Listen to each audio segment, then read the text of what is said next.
let's imagine somebody comes to us, they've got a hacked site and their web developer is MIA.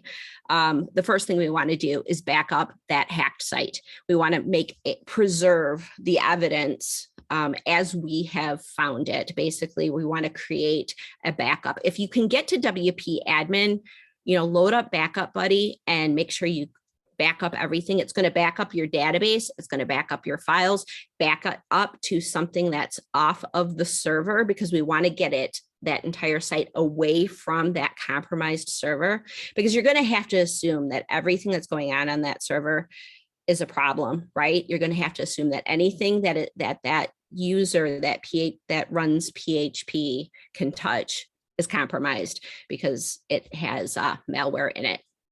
So you want to get that backed up. If you can't get to WP admin, there's other alternatives. You can back up the site using FTP. And basically you want to back up everything that is accessible to that PHP user. If you're using a cPanel, it's anything under public HTML. For this particular site, we're using a test site on Nexus, and we have FTP set up here. So it's everything where that website is. So under HTML, so basically all of these files need to get backed up. You can pull them all down using FTP. That's kind of a slow process. If you can get in on the terminal on SSH, you can create a zip file or a tar of that site.